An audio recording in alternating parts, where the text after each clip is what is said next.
नमस्कार। आकाशवाणी जयपुर अजमेर से प्रस्तुत हैं प्रादेशिक समाचार।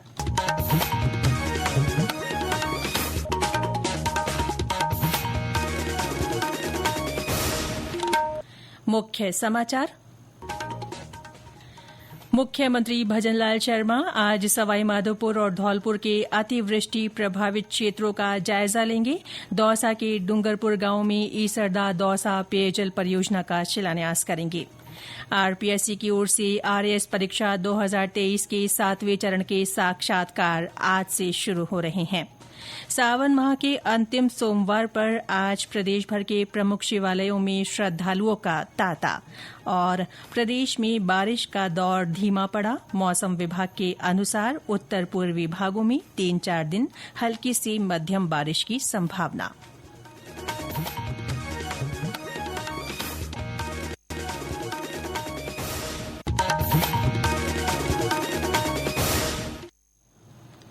समाचारों के साथ मैं रितिका गुप्ता और अब समाचार विस्तार से।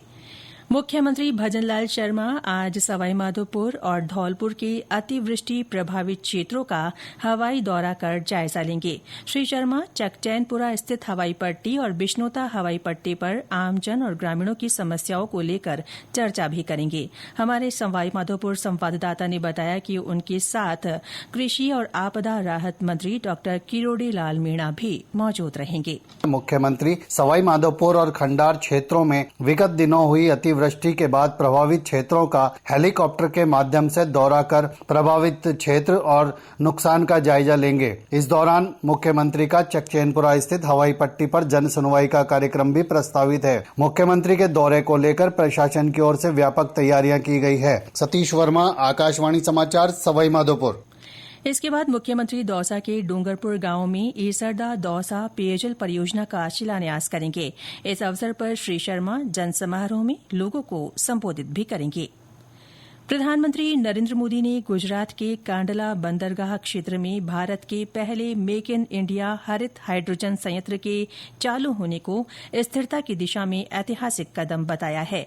दीनदयाल बंदरगाह प्राधिकरण की ये परियोजना देश के नेट जीरो उत्सर्जन लक्ष्य को प्राप्त करने की दिशा में बड़ी उपलब्धि है।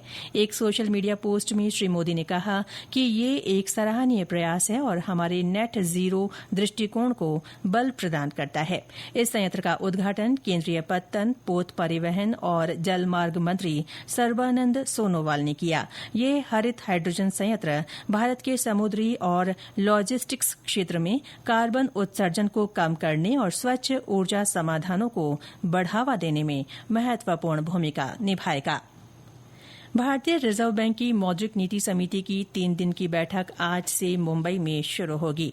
रिजर्व बैंक के गवर्नर संजय मल्होत्रा की अध्यक्षता में होने वाली इस बैठक में रेपो रेट में कटौती पर चर्चा की जाएगी। समिति के निर्णयों की घोषणा बुधवार को होगी। रिजर्व बैंक अपनी मौद्रिक नीति की समीक्षा में दिवाली से पहले ऋण वृद्धि को बढ़ावा देने के लिए रेपो रेट में 25 आधार अंकों की कटौती की घोषणा कर सकता है। हालांकि कुछ अर्थशास्त्रियों का मानना है कि लगातार 3 बार दरों में कुल 100 आधार अंकों की कटौती के कारण रिजर्व बैंक रेपो रेट को संभवतः 5.5% पर ही बनाए रखेगा। जैसलमेर में wild life institute of India और राज्य वन विभाग की ओर से संयुक्त रूप से थार के शिकारी पक्षियों के पारिस्थितिकी तंत्र पर एक प्रोजेक्ट शुरू किया गया है। इसका उद्देश्य थार क्षेत्र में पाए जाने वाले शिकारी पक्षियों जैसे गिद्धों की पारिस्थिति को समझना है। इसके तहत पहली बार थार क्षेत्र में शिकारी पक्षियों पर जीपीएस ट्रांसमीटर आधारित टेलीमेट्री अध्ययन शुरू किया गया है।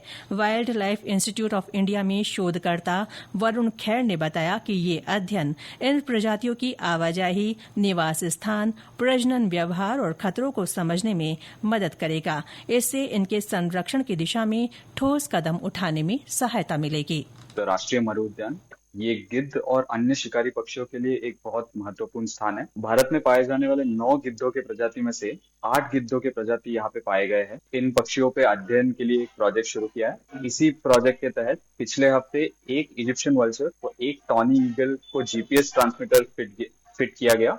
इस जीपीएस ट्रांसमीटर से हमें ये दोनों बर्ड्स की लोकेशंस मिलती रहेंगी, जिससे ग्राउंड पे मॉनिटरिंग करने में सहूलियत मिलेगी और अगर ये बर्ड्स कहीं और मूव करेंगे तो उसके बारे में जानकारी मिलेगी। राजस्थान लोक सेवा आयोग की ओर से आरएएस परीक्षा 2023 के 7वें चरण के साक्षात्कार आज से शुरू हो रहे हैं। आयोग की उप सचिव चित्रा जैनानी ने बताया कि ये साक्षात्कार 21 अगस्त तक चलेंगे। गौरतलब है कि आरपीएससी द्वारा 972 पदों के लिए आयोजित आरएएस परीक्षा 2023 का परिणाम 2 जनवरी 2025 को घोषित किया गया था। ये समाचार आकाशवाणी जयपुर अजमेर से प्रसारित किए जा रहे हैं। प्रादेशिक समाचार बुलेटिन आप हमारे एक्स हैंडल @AIRnews_जयपुर, YouTube channel Rajasthan AIR news और फेसबुक AIR न्यूज राजस्थान पर भी सुन सकते हैं। सावन माह के अंतिम सोमवार पर आज प्रदेश भर के प्रमुख शिवालयों सहित अन्य शिव मंदिरों में भक्तगण बम बम भोले और हर हर महादेव के जयकारों के साथ भगवान शिव का अभिषेक कर रहे हैं। मंदिरों में भक्तों की लंबी कतारें लगी हुई हैं। विभिन्न पवित्र स्थलों से कावड़िए पवित्र जल लाकर भोलेनाथ को अर्पित कर रहे हैं।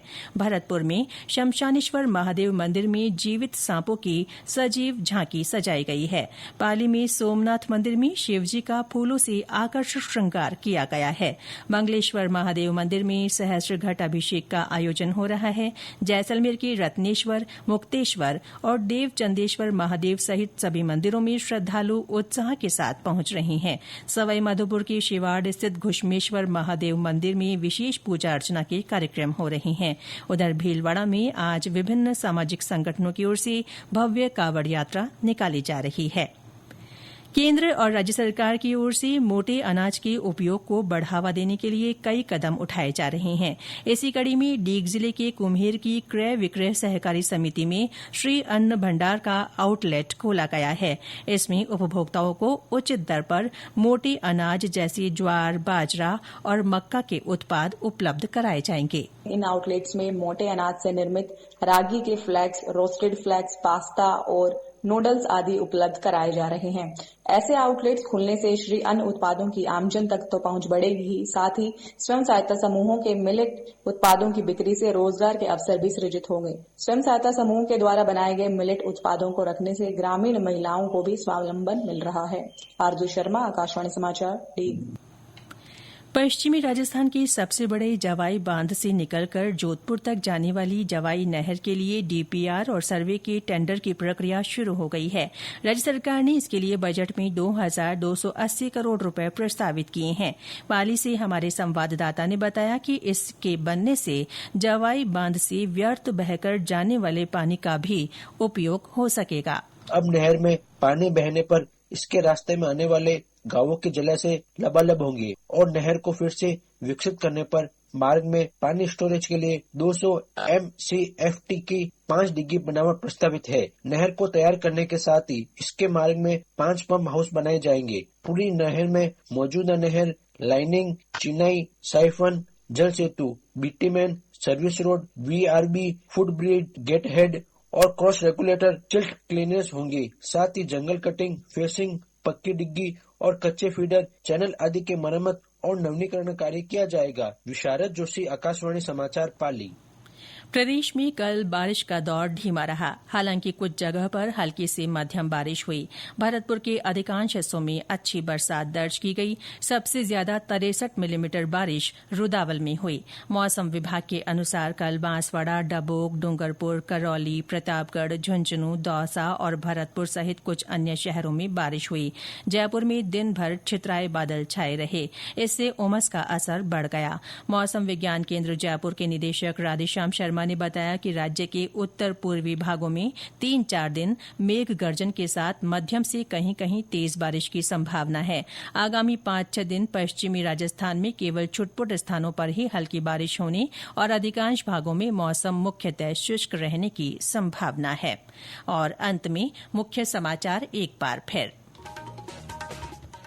मुख्यमंत्री भजनलाल शर्मा आज सवाईमाधोपुर और धौलपुर के अतिवृष्टि प्रभावित क्षेत्रों का जायजा लेंगे। दौसा के डूंगरपुर गांव में ईसरदा दौसा पेयजल परियोजना का शिलान्यास करेंगे। आरपीएससी की ओर से आरएएस परीक्षा 2023 के 7वें चरण के साक्षात्कार आज से शुरू हो रहे हैं।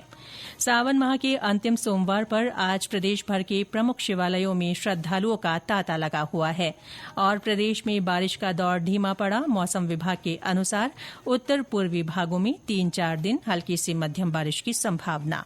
इसके साथ ही प्रादेशिक समाचार बुलेटिन समाप्त हुआ। हमारा अगला बुलेटिन दोपहर 1 बजे प्रसारित होगा।